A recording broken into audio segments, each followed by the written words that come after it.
Hello everyone, कैसे हैं आप सभी। स्वागत है आप सभी का आपके अपने यूट्यूब चैनल बीरे स्टडी पॉइंट पर।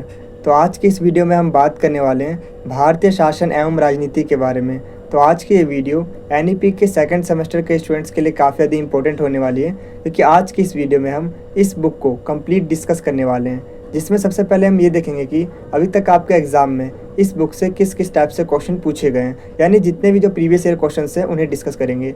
इसके बाद हम बात करेंगे हमें अपने आंसर्स को एग्जाम में किस तरह से प्रेजेंट करना चाहिए सो दैट हम अच्छा स्कोर कर सकें अपने एग्जाम में। तो बिना टाइम वेस्ट किए हुए बढ़ते हैं अपने वीडियो की तरफ। तो इस बुक से जो पहले टाइप का आपके एग्जाम में क्वेश्चन पूछा जाता है वो मौलिक अधिकारों के ऊपर पूछा जाता है। जैसे कि आप स्क्रीन पे देख पा रहे हो, कुछ इस तरीके से आपके एग्जाम में क्वेश्चन पूछे जाते हैं, और अगर आप इन सभी क्वेश्चंस को पढ़ते हो तो आप एक कंक्लूजन पे पहुंचोगे कि इन सभी क्वेश्चंस में बेसिकली आपसे यही पूछा जा रहा है कि मौलिक अधिकार से आप क्या समझते हैं, उसके बारे में एक्सप्लेन कीजिए, उसके बारे में चर्चा कीजिए। तो आइए अब हम समझते हैं कि आखिर ये मौलिक अधिकार होते क्या हैं। तो मैं आपको बताना चाहूँगा कि हमारे भारतीय संविधान में मौलिक अधिकारों को काफ़ी ज़्यादा इम्पोर्टेंट माना जाता है, और ये अधिकार हर नागरिक को एक सम्मानजनक और सुरक्षित जीवन जीने का हक देते हैं। ये अधिकार संविधान के भाग 3 यानी अनुच्छेद 12 से 35 तक में बताए गए हैं, जिसमें समानता का अधिकार, स्वतंत्रता का अधिकार, शोषण के विरुद्ध अधिकार, धार्मिक स्वतंत्रता का अधिकार, शिक्षा और संस्कृति संबंधित अधिकार और संवैधानिक उपचार का अधिकार शामिल है।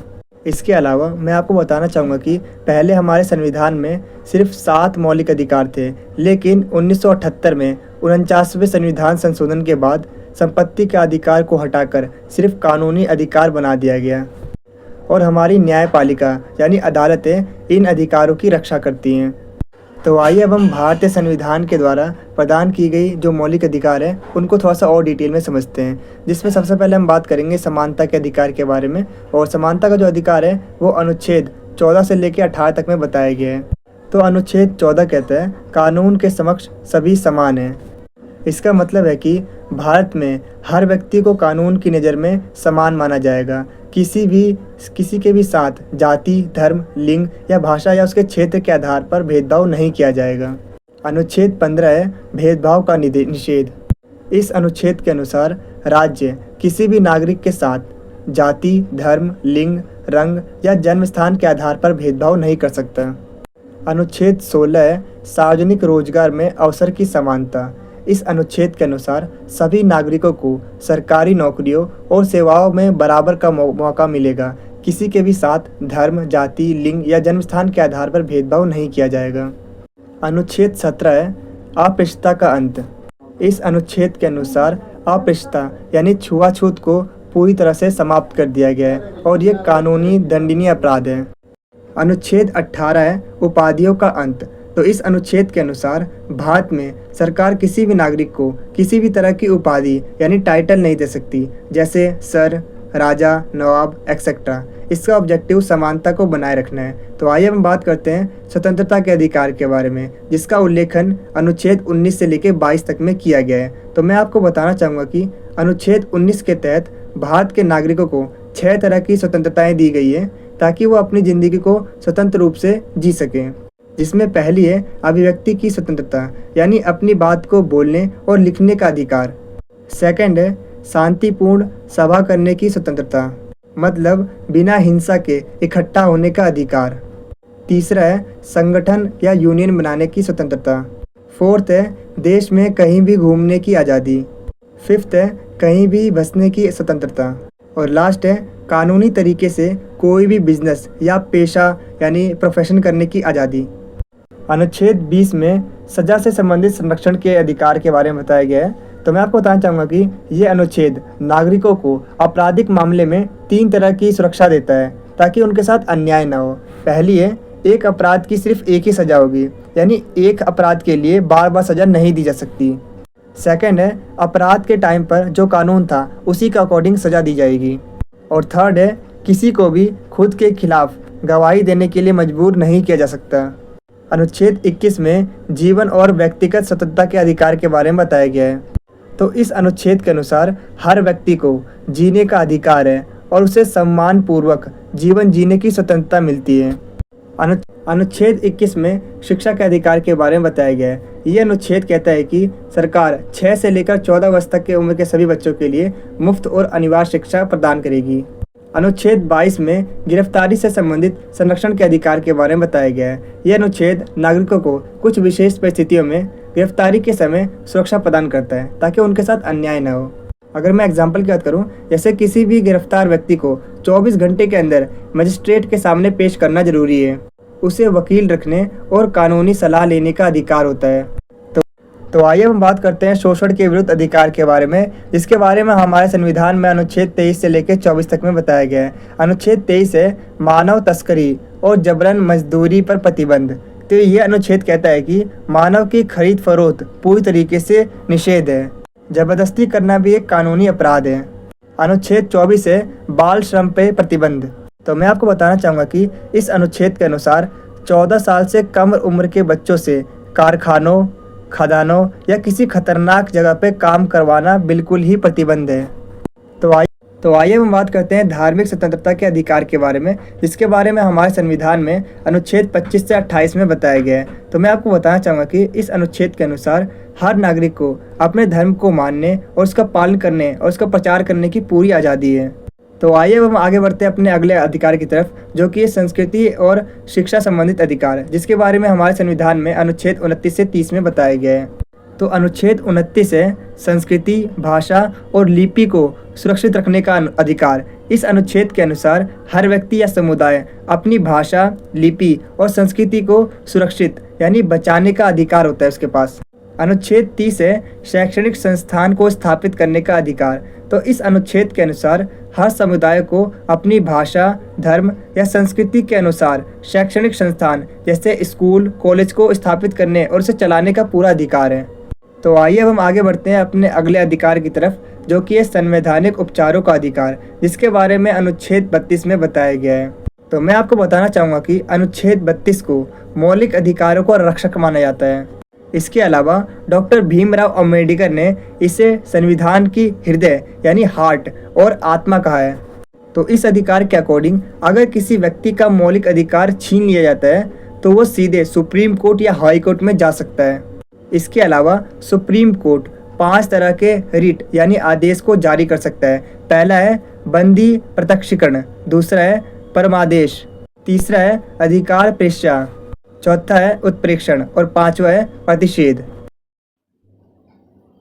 तो वीडियो में आगे बढ़ने से पहले मैं आपको बताना चाहूँगा कि अगर आपको इस बुक के प्रॉपर आंसर वाले नोट्स चाहिए तो नोट्स का लिंक मैंने आपको अपने वीडियो के डिस्क्रिप्शन बॉक्स में प्रोवाइड कर दिया है। आप चाहो तो वहाँ से नोट्स को आसानी से डाउनलोड कर सकते हो। जैसे ही आप नोट्स को डाउनलोड करते हो, सबसे ऊपर आपको शो होगा यहाँ पर सब्जेक्ट का नाम। जो सब्जेक्ट है वो है इंडियन गवर्नमेंट एंड पॉलिटिक्स यानी भारतीय शासन एवं राजनीति। जैसे कि आप देख सकते हो, हमने आपके लिए काफ़ी ज़्यादा रिसर्च करके आपके लिए नोट्स को प्रिपेयर किया है, जिसमें अभी तक आपके एग्ज़ाम में जितने भी टाइप्स के क्वेश्चन पूछे गए वो सारे के सारे आपको यहाँ पर क्वेश्चन विद आंसर के साथ मिलने वाले हैं। और मैं आपको बताना चाहूँगा कि जो नोट्स हैं वो हिंदी और इंग्लिश दोनों मीडियम वाले स्टूडेंट्स के लिए अवेलेबल हैं। तो इस बुक से जो नेक्स्ट टाइप का आपके एग्ज़ाम में क्वेश्चन पूछा जाता है वो सर्वोच्च न्यायालय की भूमिका के ऊपर पूछा जाता है, यानी जो हमारा कोर्ट है उसकी भूमिका के ऊपर पूछा जाता है। तो जैसा कि आप देख पा रहे हो, कुछ इस तरीके से आपके एग्ज़ाम में क्वेश्चन पूछे जाते हैं, जिसमें आपसे पूछा जाता है कि जो सर्वोच्च न्यायालय है यानी जो सुप्रीम कोर्ट है वो किस तरीके से हमारे मौलिक अधिकारों का रक्षक है, उसके बारे में बताइए। तो आइए हम बढ़ते हैं अपने आंसर की तरफ। तो अब हम बात करने वाले हैं न्यायिक सक्रियता के बारे में। तो मैं आपको बताना चाहूँगा कि जब विधायिका या कार्यपालिका अपने कर्तव्यों का सही ढंग से पालन नहीं करते हैं तो ऐसी सिचुएशन में न्यायपालिका विधायिका और कार्यपालिका को उनके कर्तव्यों का पालन कराने के लिए बाध्य कर सकती है। इसे ही न्यायिक सक्रियता कहते हैं। और मैं आपको बताना चाहूँगा कि न्यायिक सक्रियता न्यायपालिका की सक्रिय भूमिका को संदर्भित करता है। इसके अलावा न्यायिक सक्रियता का मुख्य साधन जनहित याचिका है। तो आइए अब हम बात करते हैं मौलिक अधिकारों के संरक्षण में न्यायिक सक्रियता की भूमिका के बारे में। तो फर्स्ट है कानूनों की व्याख्या।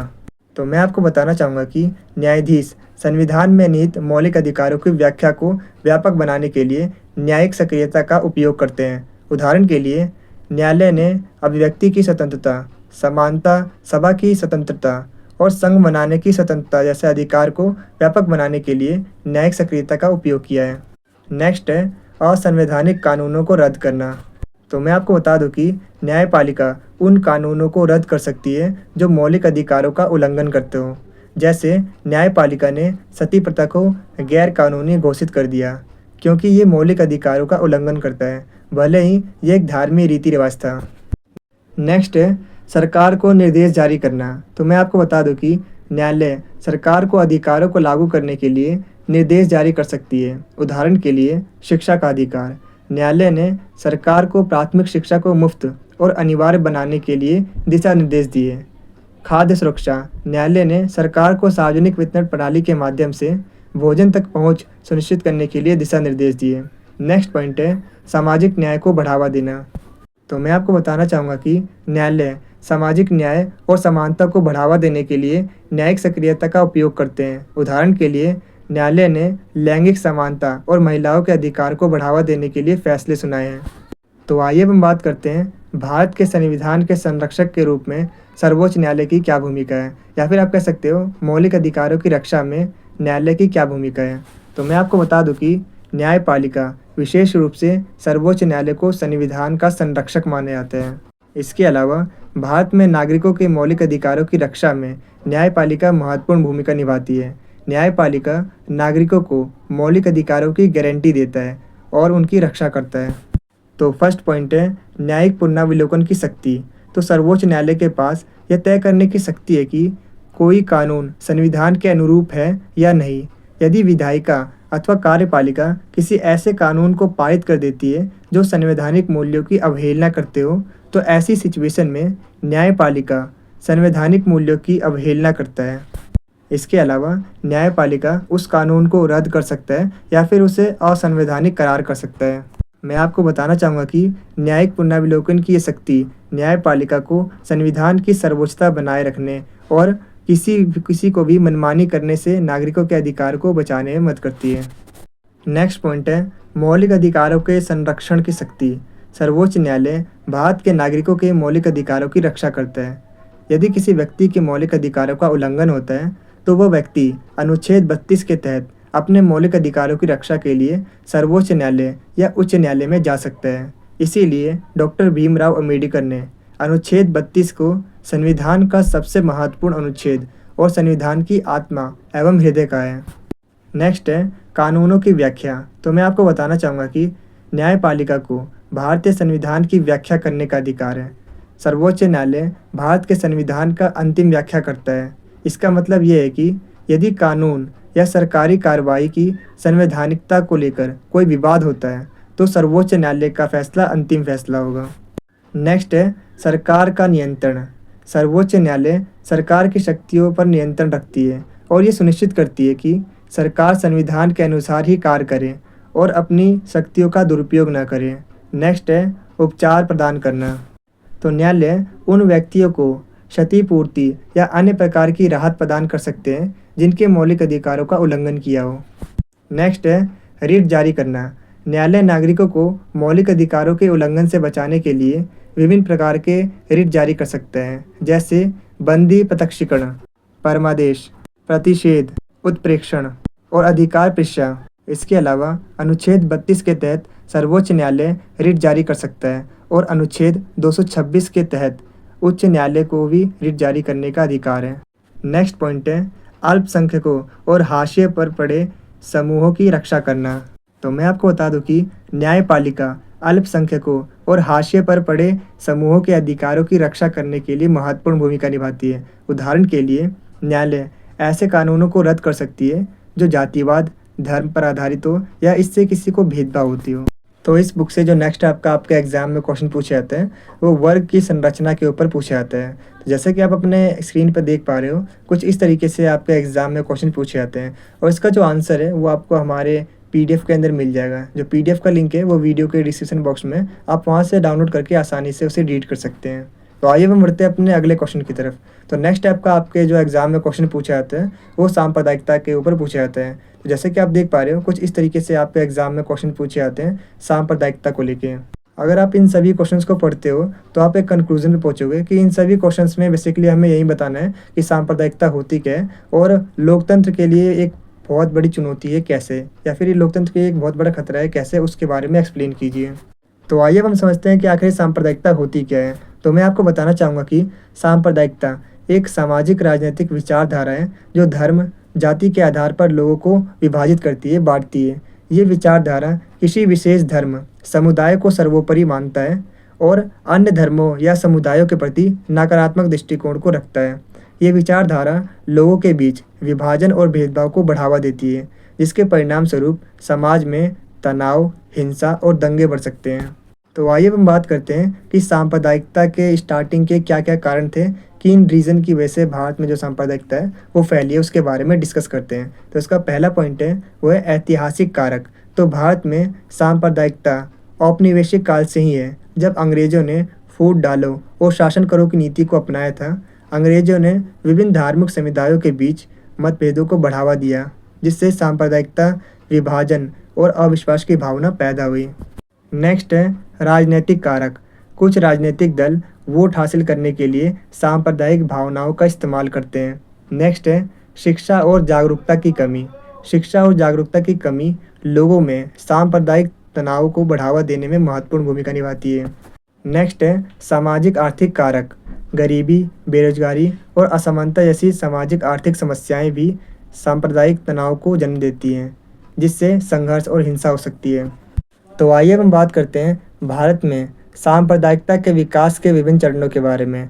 तो फर्स्ट है औपनिवेशिक युग। तो मैं आपको बताना चाहूँगा कि भारत में सांप्रदायिकता औपनिवेशिक काल से ही है, जब अंग्रेज़ों ने फूट डालो और शासन करो की नीति को अपनाया था, जिससे हिंदू मुस्लिम दंगे भड़के और विभिन्न समुदायों के बीच सांप्रदायिक विभाजन और अविश्वास की भावना पैदा हुई। नेक्स्ट है स्वतंत्रता के बाद। तो भारत की स्वतंत्रता के बाद में भी सांप्रदायिकता जो तनाव है वो धीरे धीरे बढ़ते गए। 1947 में भारत का विभाजन एक बड़े सांप्रदायिक घटने के साथ हुआ, जिसमें लाखों लोगों की जान गई और बड़े पैमाने पर लोगों को विस्थापित होना पड़ा। नेक्स्ट पॉइंट है आधुनिक भारत। तो मैं आपको बता दूं कि आज भी भारत में सांप्रदायिकता एक गंभीर समस्या बनी हुई है, जिसकी वजह से समय समय पर धार्मिक दंगे होते रहते हैं। इसके अलावा मैं आपको बताना चाहूँगा कि भारत में सांप्रदायिकता से संबंधित कई घटनाएं घटित हुई हैं, जिनकी वजह से भारत में बड़े पैमाने पर हिंसा, सामाजिक तनाव और जान माल का नुकसान हुआ है। तो आइए हम बात करते हैं भारत में सांप्रदायिकता से संबंधित कुछ उल्लेखनीय घटनाओं के बारे में। तो इसमें फर्स्ट है 1947 का भारत का विभाजन। तो मैं आपको बता दूं कि 1947 का भारत का विभाजन सांप्रदायिक हिंसा का सबसे भयानक उदाहरण है। 1947 में भारत पाकिस्तान का होने वाला विभाजन धार्मिक आधार पर होने वाला एक विशाल सांप्रदायिक विभाजन था, जिसके परिणाम स्वरूप बड़े पैमाने पर हिंसा, दंगे, मारपीट और विस्थापन हुआ था। नेक्स्ट है 1984 में सिख विरोधी दंगे।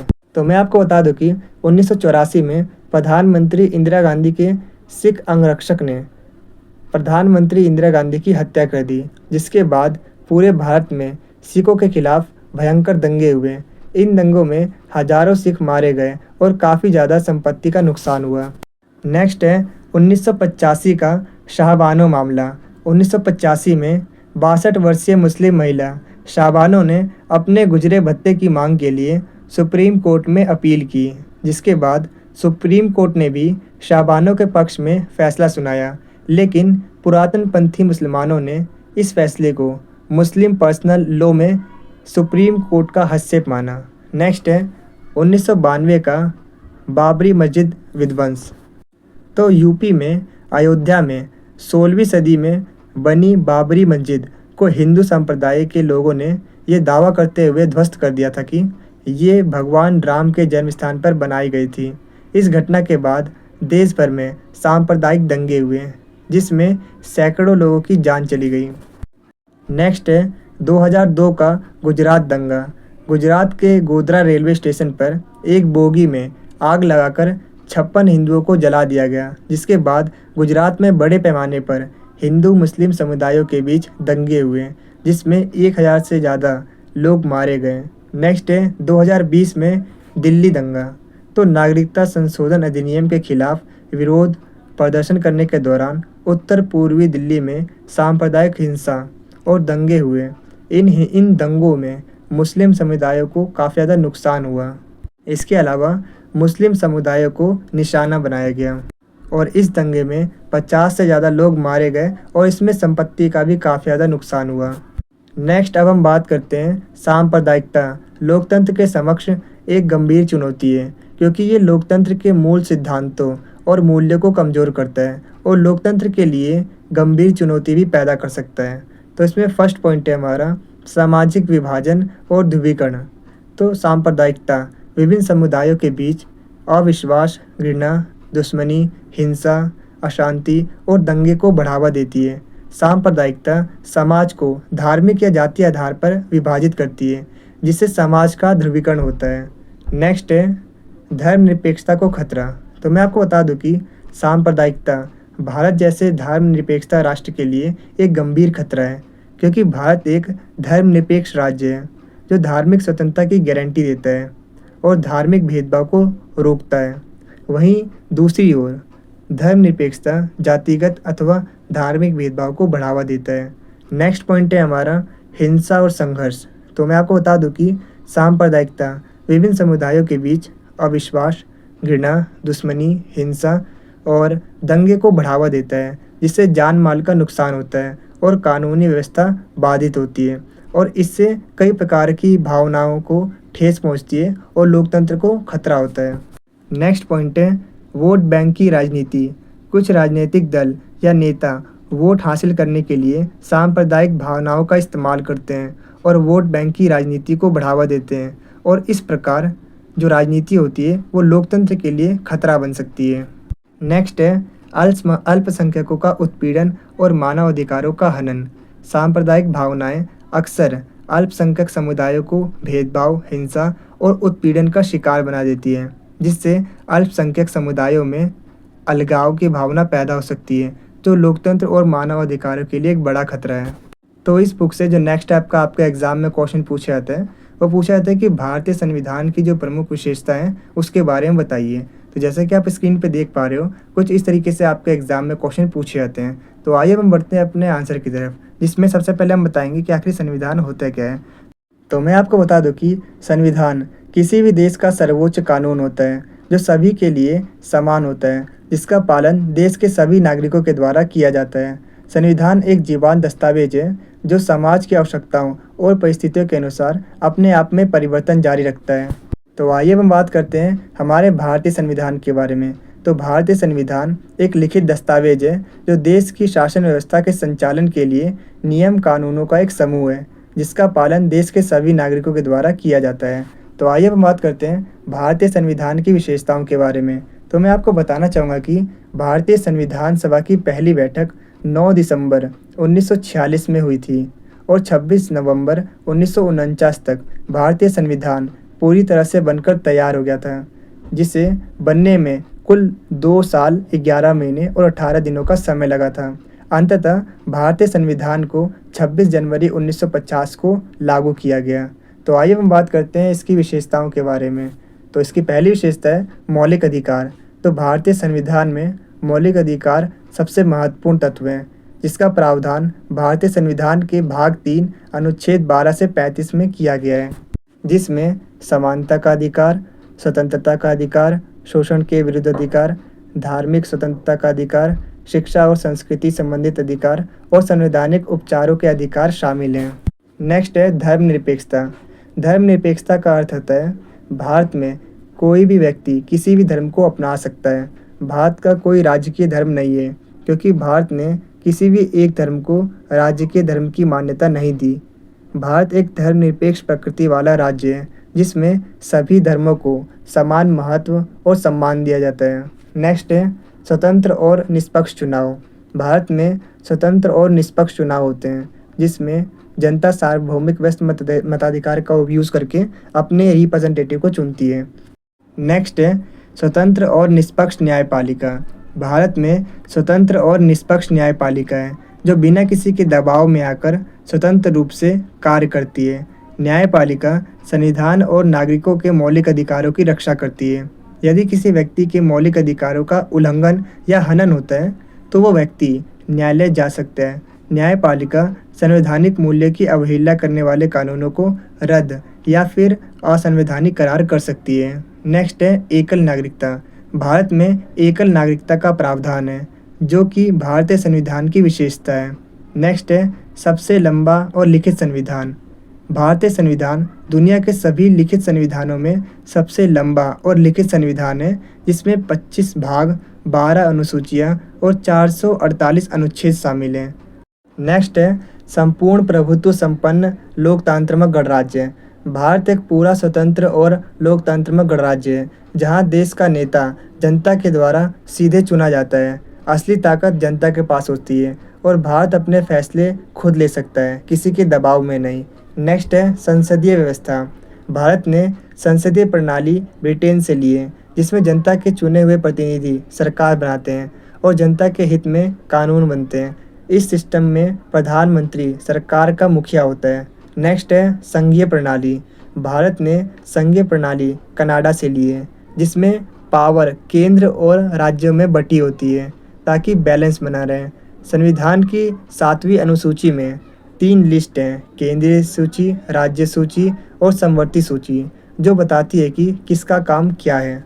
नेक्स्ट है राज्य के नीति निर्देशक तत्व। भारतीय संविधान के भाग 4 यानी अनुच्छेद 36 से 51 तक सरकार के लिए कुछ गाइडलाइंस दी गई हैं, जिन्हें हम राज्य के नीति निर्देशक तत्व कहते हैं। इनका मकसद ये है कि सरकार ऐसे कदम उठाए जो लोगों की भलाई के लिए हों। इन्हीं के आधार पर सरकार कई वेलफेयर स्कीम को भी लेकर आती है, ताकि देश में एक अच्छे और लोक कल्याणकारी राज्य की नींव रखी जा सके। नेक्स्ट है कठोरता और लचीलेपन का मिश्रण। भारतीय संविधान शक्ति और लचीलेपन दोनों का मिला जुला उदाहरण है। इसमें कुछ चीज़ें ऐसी हैं जिन्हें आसानी से बदला जा सकता है, जबकि कुछ ऐसे प्रावधान हैं जिन्हें बदलने के लिए खास प्रक्रिया को अपनाना पड़ता है। तो इस बुक से जो नेक्स्ट आपका आपके एग्जाम में क्वेश्चन पूछा जाता है, वो पूछा जाता है कि भारतीय क्षेत्रीय दलों के उदय के प्रमुख कारण बताइए। राजनीतिक दलों की चुनौतियों का वर्णन करें। तो आइए हम समझते हैं कि आखिर ये क्षेत्रीय दल होते क्या हैं। तो क्षेत्रीय दल वो राजनीतिक दल होते हैं जो राज्य या क्षेत्र स्तर पर काम करते हैं। क्षेत्रीय दल क्षेत्रीय स्तर पर काफ़ी ज़्यादा लोकप्रिय होते हैं। भारत में क्षेत्रीय दल किसी विशेष क्षेत्र की भाषा, संस्कृति और सामाजिक आर्थिक विविधता का प्रतिनिधित्व करते हैं। तो आइए हम बात करते हैं भारतीय क्षेत्रीय दलों के उदय के प्रमुख कारण क्या हैं। तो मैं आपको बताना चाहूँगा कि क्षेत्रीय दलों की भूमिका 1990 के दशक से काफ़ी ज़्यादा मजबूत हुई, जिसके काफ़ी सारे रीजन्स हैं। तो एक एक करके उन्हें समझते हैं। तो फर्स्ट है राष्ट्रीय दलों द्वारा उत्प्रेक्षा। क्षेत्रीय लोगों को ये लगा कि राष्ट्रीय पार्टियाँ क्षेत्रीय मुद्दों और समस्याओं पर ध्यान नहीं देते, जिसके कारण लोगों में राष्ट्रव्यापी पार्टियों के प्रति असंतोष की भावना पैदा हुई।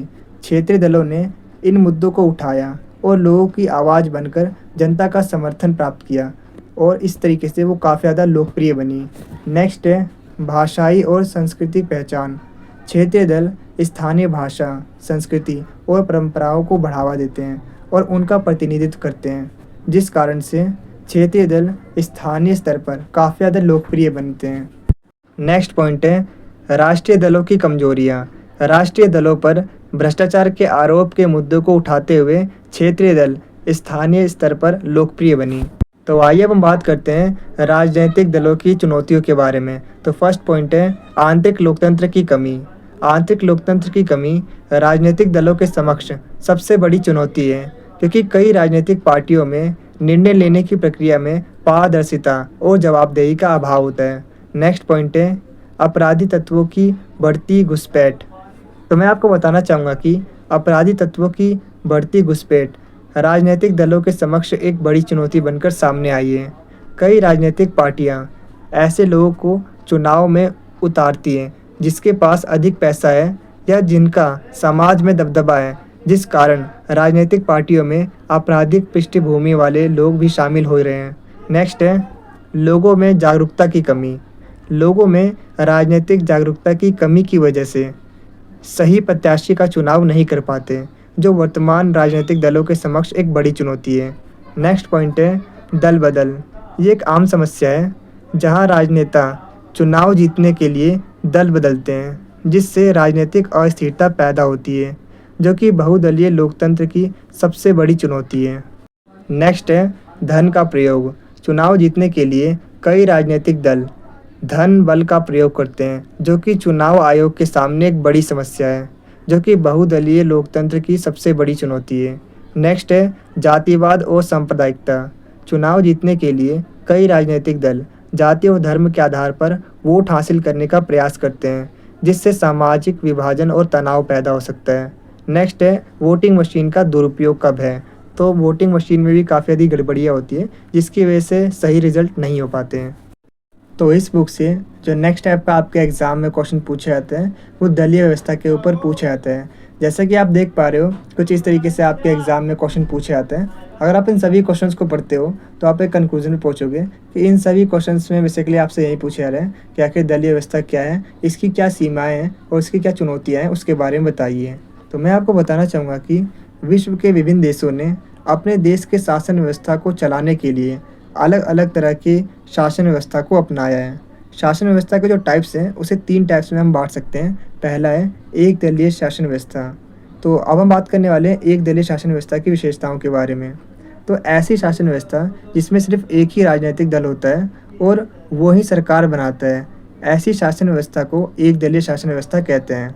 उदाहरण के लिए चीन इसका सबसे अच्छा एग्जाम्पल है। इसके अलावा एक दलीय व्यवस्था को लोकतांत्रिक नहीं माना जाता, क्योंकि ये लोकतांत्रिक सिद्धांतों को पूरा नहीं करता। एक दलीय व्यवस्था में लोगों के पास विकल्प नहीं होते हैं। लोगों को एक ही पार्टी को चुनना पड़ता है, चाहे वो उसकी पसंद की हो या ना हो। एक दलीय व्यवस्था में सिर्फ एक ही राजनीतिक दल होता है, जिसकी वजह से हर बार एक ही पार्टी सरकार बनाती है और शासन करती है। जिस देश में एक दलीय शासन व्यवस्था होती है, वो एक लोकतांत्रिक देश नहीं होता, क्योंकि उस देश में जनता के पास कोई दूसरा विकल्प नहीं होता। आज़ादी के बाद भारतीय राजनीति में लंबे समय तक 1977 तक कांग्रेस का बोलबाला रहा। इसीलिए इस समय अंतराल को एक दल के प्रभुत्व का दौर अथवा कांग्रेस प्रणाली के नाम से भी जाना जाता है। तो आइए अब हम बात करते हैं द्विशासन व्यवस्था की विशेषताओं के बारे में। ऐसी शासन व्यवस्था जिसमें सिर्फ 2 ही राजनीतिक दल चुनाव में भाग ले सकते हैं, उसे द्विशासन व्यवस्था कहते हैं। उदाहरण के लिए ब्रिटेन में लेबर पार्टी और कंजुगेट पार्टी। इसके अलावा अमेरिका में रिपब्लिकन पार्टी और डेमोक्रेटिक पार्टी। तो आइए अब हम बात करते हैं बहुशासन व्यवस्था की विशेषताओं के बारे में। तो ऐसी शासन व्यवस्था जिसमें 2 से ज़्यादा राजनीतिक दल चुनाव में भाग लेते हैं, उसे बहुदलीय शासन व्यवस्था कहते हैं। उदाहरण के लिए भारत में 750 से भी ज़्यादा राजनीतिक दल हैं। तो आइए हम बात करते हैं भारत में दलीय व्यवस्था के बारे में। तो भारत एक बहुदलीय लोकतंत्र है, जिसका अर्थ है यहाँ कई राजनीतिक दल हैं जो चुनाव में भाग लेते हैं और सत्ता के लिए प्रतिस्पर्धा करते हैं। नेक्स्ट है बहुदलीय प्रणाली। भारत में 750 से भी ज़्यादा राजनीतिक दल हैं, जिसमें राष्ट्रीय, क्षेत्रीय और स्थानीय दल शामिल हैं। नेक्स्ट है गठबंधन सरकारें। जब चुनाव में किसी एक पार्टी को सरकार बनाने के लिए आवश्यक बहुमत नहीं मिल पाता है, तो ऐसी स्थिति में 2 या 2 से ज़्यादा राजनीतिक दल गठबंधन करके सरकार बनाते हैं। ऐसी सरकार गठबंधन सरकार कहलाती है। नेक्स्ट है क्षेत्रीय दलों का महत्व। भारत ने बहुदलीय शासन व्यवस्था को अपनाया है, जिस कारण भारत में राष्ट्रीय और क्षेत्रीय दलों को सरकार बनाने का अवसर मिलता है। गठबंधन सरकारों में क्षेत्रीय दलों की महत्वपूर्ण भूमिका रहती है। नेक्स्ट है विचारधाराओं का विविधता। भारतीय राजनीतिक दल वामपंथी, दक्षिणपंथी, मध्यावस्था, धर्मनिरपेक्ष, सांप्रदायिक और क्षेत्रीय विचारधाराओं जैसी कई विचारधाराओं को रिप्रेजेंट करते हैं। अगर आपको इस वीडियो के प्रॉपर आंसर वाले नोट्स चाहिए, तो नोट्स का लिंक मैंने डिस्क्रिप्शन में डाल रखा है। आप वहां से नोट्स को डाउनलोड कर सकते हैं। नोट्स आपको हिंदी और इंग्लिश दोनों मीडियम में मिल जाएंगे। अगर आपको ये वीडियो अच्छी लग रही है, तो आप इसे लाइक, शेयर और कमेंट ज़रूर करें, क्योंकि जब आप लाइक करते हो तो हमें मोटिवेशन मिलता है ऐसी और बहुत सी वीडियोस बनाने के लिए। और जब आप वीडियो को शेयर करते हो, तो जैसे कि आपको पता ही होगा, नॉलेज बांटने से बढ़ती है। और जब आप हमारी वीडियो पर कमेंट करते हो, तो हमें ये पता चलता है कि हम अपनी वीडियो में और क्या इम्प्रूव कर सकते हैं। और मैं आपको बता दूं कि 5 मिनट की वीडियो को बनाने में काफ़ी मेहनत और 1 से 2 घंटे का समय लगता है। तो आप हमारी वीडियो को लाइक, शेयर और कमेंट ज़रूर करें, ताकि हम आपके लिए ऐसी ही और वीडियोस को ला सकें और कमेंट में ये ज़रूर बताना कि आपको नेक्स्ट वीडियो किस टॉपिक पर चाहिए। तो चलिए वीडियो में आगे बढ़ते हैं। और तो इस बुक से जो नेक्स्ट टाइप का आपके एग्ज़ाम में क्वेश्चन पूछा जाता है वो पूछा जाता है कि मौलिक अधिकारों के विभिन्न प्रावधानों पर संविधान सभा की बहस पर चर्चा कीजिए। तो आइए हम देखते हैं कि मौलिक अधिकारों के विभिन्न प्रावधानों पर संविधान सभा की बहस के प्रमुख मुद्दे क्या थे। तो फर्स्ट है धर्मनिरपेक्षता। तो मैं आपको बताना चाहूँगा कि संविधान सभा ने धर्मनिरपेक्षता के सिद्धांत को अपनाया है और सभी नागरिकों को धर्म की स्वतंत्रता और धार्मिक मामलों में समानता का अधिकार दिया है। नेक्स्ट है सामाजिक न्याय। तो मैं आपको बता दूं कि संविधान सभा ने जाति, धर्म, लिंग और जन्मस्थान के आधार पर भेदभाव को प्रतिबंधित किया है और सभी नागरिकों को इक्वल अपॉर्चुनिटी दी है। नेक्स्ट है व्यक्तिगत स्वतंत्रता। तो संविधान सभा ने अभिव्यक्ति की स्वतंत्रता, सभा की स्वतंत्रता और संघ बनाने की स्वतंत्रता जैसे मौलिक अधिकारों को शामिल किया है। नेक्स्ट है मौलिक अधिकारों की आवश्यकता। तो कुछ सदस्यों का मानना था कि मौलिक अधिकार नागरिकों के लिए जरूरी है ताकि वो अपनी स्वतंत्रता और गरिमा के साथ जीवन जी सके। नेक्स्ट है मौलिक अधिकारों की सूची। तो मैं आपको बताना चाहूँगा कि सदस्यों ने इस बात पर बहस की कि किन अधिकारों को शामिल किया जाना चाहिए और उन्हें किस तरीके से डिफाइन किया जाना चाहिए, किस तरीके से परिभाषित किया जाना चाहिए। नेक्स्ट है मौलिक अधिकारों के दायरे। तो मैं आपको बताना चाहूँगा कि ये भी एक बहस का विषय था कि मौलिक अधिकारों को कितना व्यापक होना चाहिए।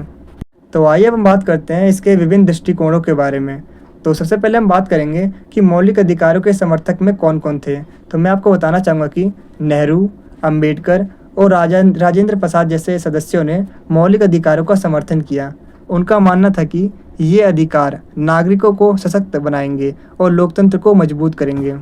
नेक्स्ट अब हम बात करते हैं इसके आलोचक के बारे में। तो मैं आपको बताना चाहूँगा कि श्याम प्रसाद मुखर्जी और के.एम. मुंशी जैसे कुछ सदस्यों ने मौलिक अधिकारों के बारे में चिंता व्यक्त की। उनका मानना था कि ये अधिकार सरकार की शक्तियों को कमज़ोर कर सकते हैं और राष्ट्रीय सुरक्षा के लिए खतरा पैदा कर सकते हैं। तो इस बुक से जो नेक्स्ट टाइप का आपके एग्ज़ाम में क्वेश्चन पूछा जाता है वो पंचवर्षीय योजना के ऊपर पूछा जाता है। जैसा कि आप स्क्रीन पे देख पा रहे हो, कुछ इस तरीके से आपके एग्ज़ाम में क्वेश्चन पूछे जाते हैं पंचवर्षीय योजना से। इसमें सिंपली हमें बताना होता है कि आखिर पंचवर्षीय योजना होती क्या है और भारत में इसका किस तरीके से विकास हुआ। इसके अलावा पंचवर्षीय योजना की क्या विशेषता है उनके बारे में हमें बताना होता है। तो मैं आपको बताना चाहूँगा कि भारत ने केंद्रीय नियोजन को अपनाया है, जिसके तहत केंद्र सरकार ही देश के विकास के लिए योजनाएं बनाएंगी और इसके लिए योजना आयोग का गठन किया गया, जिसका उद्देश्य देश की सामाजिक और आर्थिक स्थिति को ध्यान में रखकर देश के विकास के लिए पंचवर्षीय योजनाएं बनाना है, जिससे कि समाज को लाभ हो सके। योजना आयोग की स्थापना 15 मार्च 1950 को हुई थी। तो आइए अब हम बात करते हैं प्रथम पंचवर्षीय योजना की विशेषताओं के बारे में। सबसे पहले हम बात करेंगे इसके टाइम पीरियड के बारे में। तो प्रथम पंचवर्षीय योजना का जो टाइम पीरियड था वो 1 अप्रैल 1951 से लेकर 31 मार्च 1956 तक का था। अगर हम इसके ऑब्जेक्टिव की बात करें तो इसका जो मेन ऑब्जेक्टिव था वो कृषि के विकास पर बल देना था। अगर हम इसके मॉडल की बात करें तो प्रथम पंचवर्षीय योजना युवा अर्थशास्त्री के.एन. राज के द्वारा तैयार किया गया था, जो कि हेराल्ड डोमर मॉडल पर आधारित था। प्रथम पंचवर्षीय योजना तैयार करने वालों में से एक युवा अर्थशास्त्री के.एन. राज ने ये सुझाव दिया कि भारत को अगले 2 दशकों तक अपनी विकास की गति को धीमा रखना चाहिए। इसकी जो अगली विशेषता है वो है कृषि पर केंद्र। तो प्रथम पंचवर्षीय योजना मुख्य रूप से कृषि पर केंद्रीकृत थी, क्योंकि उस समय भारत की अर्थव्यवस्था कृषि पर आधारित अर्थव्यवस्था थी। प्रथम पंचवर्षीय योजना का जो लक्ष्य था वो खाद्य उत्पादन में वृद्धि करना, सिंचाई सुविधाओं में सुधार करना और कृषि लोन को उपलब्ध कराना था। तो इसकी अगली विशेषता है बुनियादी ढांचे का विकास। तो मैं आपको बता दूं कि परिवहन, सिंचाई और ऊर्जा जैसे महत्वपूर्ण बुनियादी ढांचों में निवेश करने पर जोर दिया गया। सड़कों, रेलवे, बांधों और बिजली संयंत्रों के निर्माण को बढ़ावा दिया गया। इसकी अगली विशेषता है रोजगार सृजन। तो मैं आपको बता दूं कि प्रथम पंचवर्षीय योजना का जो मुख्य लक्ष्य था वो रोजगार के अवसर को पैदा करना था, जिससे कि गरीबी को कम किया जा सके। नेक्स्ट है आत्मनिर्भरता। तो प्रथम पंचवर्षीय योजना में आत्मनिर्भरता पर बल दिया गया, जिसका अर्थ था कि भारत को अपनी आवश्यकताओं को पूरा करने के लिए किसी दूसरे पर निर्भर ना रहना पड़े। तो आइए हम बात करते हैं इसकी उपलब्धियों के बारे में। तो इसकी पहली उपलब्धि है खाद्य उत्पादन में वृद्धि हुई। दूसरी है सिंचाई सुविधाओं में सुधार हुआ, बुनियादी ढांचे का विकास हुआ, रोजगार के अवसर में वृद्धि हुई और देश आत्मनिर्भर बना। और इसके अलावा भूमि सुधार पर बल दिया गया। तो आइए अब हम बात करते हैं द्वितीय पंचवर्षीय योजना की विशेषताओं के बारे में। तो इसका जो टाइम पीरियड था वो 1 अप्रैल 1956 से लेकर 31 मार्च 1961 तक का था। इसका जो ऑब्जेक्टिव था वो औद्योगिक विकास पर बल देना था। तो अगर हम इसके मॉडल की बात करें तो द्वितीय पंचवर्षीय योजना अर्थशास्त्री पीसी महालनोबिस मॉडल पर आधारित था। इसकी अगली विशेषता है तेजी से औद्योगिकरण। तो मैं आपको बताना चाहूँगा कि द्वितीय पंचवर्षीय योजना का लक्ष्य भारी उद्योगों जैसे इस्पात, मशीन और रसायन पर बल देकर आत्मनिर्भर अर्थव्यवस्था का निर्माण करना था। और मैं आपको बताना चाहूँगा कि इस योजना के तहत कई बड़े बड़े उद्योगों की स्थापना की गई, जैसे इस्पात संयंत्र उद्योग। तो इसकी अगली विशेषता है रोजगार सृजन। तो मैं आपको बता दूं कि द्वितीय पंचवर्षीय योजना का लक्ष्य रोजगार के अवसर को पैदा करके गरीबी को कम करना था। तो इसकी अगली विशेषता है कृषि विकास। तो आधुनिक तकनीकों, उन्नत बीजों और सिंचाई सुविधाओं के माध्यम से कृषि उत्पादन में वृद्धि करना था। इसकी अगली विशेषता है सामाजिक न्याय। इस योजना का लक्ष्य समाज के सभी वर्गों के लिए समान अवसर पैदा करना था। शिक्षा, स्वास्थ्य, सामाजिक कल्याण कार्यक्रमों पर ध्यान दिया गया। अनुसूचित जाति और अनुसूचित जनजाति के लोगों के उत्थान के लिए विशेष रूप से कार्यक्रम किए गए। इसकी अगली विशेषता है विज्ञान और प्रौद्योगिकी। विज्ञान अनुसंधान और तकनीकी शिक्षा को बढ़ावा दिया गया। भारतीय प्रौद्योगिकी संस्थान यानी आईआईटी और अन्य वैज्ञानिक संस्थानों की स्थापना की गई। परमाणु ऊर्जा कार्यक्रमों की शुरुआत की गई। इसकी अगली विशेषता है इसकी उपलब्धियों या फिर इसके जो कार्य हैं उसके बारे में बात करते हैं। तो फर्स्ट है औद्योगिक उत्पादन में वृद्धि हुई। सेकंड है कृषि उत्पादन में वृद्धि हुई। थर्ड है रोजगार के अवसर में वृद्धि हुई। फोर्थ है परिवहन, सिंचाई और बिजली उत्पादन जैसे क्षेत्रों में सुधार हुआ। तो आइए अब बात करते हैं तीसरी पंचवर्षीय योजना की विशेषताओं के बारे में। तो इसका जो टाइम पीरियड था वो 1 अप्रैल 1961 से लेकर 31 मार्च 1966 तक का था। इसका ऑब्जेक्टिव कृषि, उद्योग और आत्मनिर्भरता पर बल देना था। अगर हम इसका मॉडल की बात करें तो तीसरी पंचवर्षीय योजना पीसी महालनोबिस मॉडल और चक्रवर्ती मॉडल पर आधारित थी। अगर हम इसके उपलब्धियों के बारे में बात करें तो खाद्य उत्पादन में वृद्धि हुई, भारी उद्योग का विकास, रोजगार के अवसर में वृद्धि हुई, शिक्षा और स्वास्थ्य सेवाओं में सुधार हुआ और गरीबी कम हुई। तो वीडियो में आगे बढ़ने से पहले मैं आपको बताना चाहूँगा कि अगर आपको इस बुक के प्रॉपर आंसर वाले नोट्स चाहिए तो नोट्स का लिंक मैंने आपको अपने वीडियो के डिस्क्रिप्शन बॉक्स में प्रोवाइड कर दिया है। आप चाहो तो वहाँ से नोट्स को आसानी से डाउनलोड कर सकते हो। जैसे ही आप नोट्स को डाउनलोड करते हो सबसे ऊपर आपको शो होगा यहाँ पर सब्जेक्ट का नाम। जो सब्जेक्ट है वो है इंडियन गवर्नमेंट एंड पॉलिटिक्स यानी भारतीय शासन एवं राजनीति। जैसे कि आप देख सकते हो हमने आपके लिए काफ़ी ज़्यादा रिसर्च करके आपके लिए नोट्स को प्रिपेयर किया है, जिसमें अभी तक आपके एग्ज़ाम में जितने भी टाइप्स के क्वेश्चन पूछे गए वो सारे के सारे आपको यहाँ पर क्वेश्चन विद आंसर के साथ मिलने वाले हैं। और मैं आपको बताना चाहूँगा कि जो नोट्स हैं वो हिंदी और इंग्लिश दोनों मीडियम वाले स्टूडेंट्स के लिए अवेलेबल हैं। पहले हम सिर्फ हिंदी मीडियम वाले स्टूडेंट्स के लिए नोट्स बनाते थे, तो वीडियो पे काफ़ी सारे कमेंट्स आते थे कि इंग्लिश मीडियम वाले स्टूडेंट्स के लिए भी नोट्स को प्रोवाइड कीजिए। दैट्स वाई हमने डिसाइड किया कि अब से हम हिंदी के साथ इंग्लिश मीडियम वाले स्टूडेंट्स के लिए भी नोट्स को प्रिपेयर करेंगे, इससे किसी के साथ नाइंसाफ़ी ना हो सके। तो इसलिए अब हिंदी मीडियम के साथ साथ इंग्लिश मीडियम वाले स्टूडेंट्स के लिए भी मैं आपको बताना चाहूँगा नोट्स अवेलेबल हैं। तो वीडियो के डिस्क्रिप्शन बॉक्स में जाइए और जल्द से जल्द डाउनलोड कीजिए। इसके अलावा अगर आपको ये वीडियो यूज़फुल लग रही है तो वीडियो को लाइक, शेयर और सब्सक्राइब जरूर कीजिएगा, क्योंकि जब आप वीडियो को लाइक करते हो तो हमें मोटिवेशन मिलता है ऐसी और बहुत सी वीडियोस को बनाने के लिए। और जब आप इसे शेयर करते हो तो जैसे कि आपको पता ही है नॉलेज बांटने से बढ़ती है। और जब आप इसमें कमेंट करते हो तो हमें ये पता चलता है कि हम अपनी वीडियो में और क्या इम्प्रूव कर सकते हैं। सो आई रिक्वेस्ट यू वीडियो को ज़्यादा से ज़्यादा लाइक, शेयर और कमेंट जरूर करना।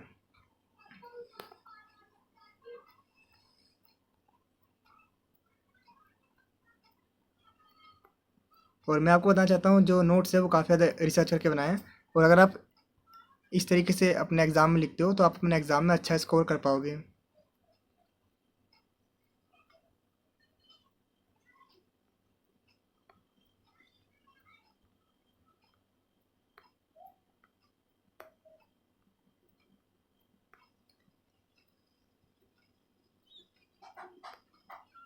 जैसे कि आप देख सकते हो हमने हर एक पॉइंट को डिटेल में एक्सप्लेन किया है। ठीक इसी तरीके से भी आपको अपने एग्जाम में लिखना होता है। सबसे पहले आपको एक हेड पॉइंट लिखना होता है, उसके बाद 2 से 3 लाइन में आपको अंदर की एक्सप्लेनेशन देनी होती है। यहाँ पर आप देख सकते हो जितने भी टाइप से अभी तक आपके एग्जाम में पूछे गए हैं अलग अलग लैंग्वेज में, वो सारे के सारे क्वेश्चंस यहाँ पर आपको मिलने वाले हैं। इससे ये फ़ायदा होता है कि अगर आपके एग्जाम में क्वेश्चन घुमा के भी आपके एग्जाम में पूछा जाता है तो भी आप उसका आंसर ईजिली दे पाओगे, क्योंकि ऑलरेडी आपने इतने सारे टाइप्स के क्वेश्चन को रीड किया है, पढ़ा है।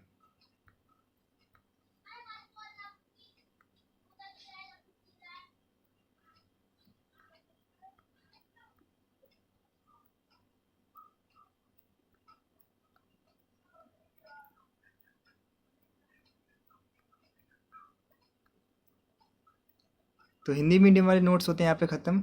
अब इंग्लिश मीडियम वाले नोट्स को मैं दिखा देता हूँ कंप्लीट। तो जैसे कि आप देख सकते हो यहाँ पर इंग्लिश मीडियम वाले नोट्स भी कंप्लीट होते हैं। तो मैं आपको बताना चाहता हूँ, इसका जो पीडीएफ का लिंक है वो मैंने आपको अपने वीडियो के डिस्क्रिप्शन बॉक्स में प्रोवाइड कर दिया है। तो जल्द से जल्द वहाँ पर जाइए और वीडियो के डिस्क्रिप्शन में से पीडीएफ को डाउनलोड कीजिए। और अगर आपके पास कम टाइम है तो पीडीएफ को डाउनलोड करके अपनी स्टडी अभी से ही शुरू कीजिए, जिससे कि आप अपने एग्जाम में अच्छा स्कोर कर पाओगे।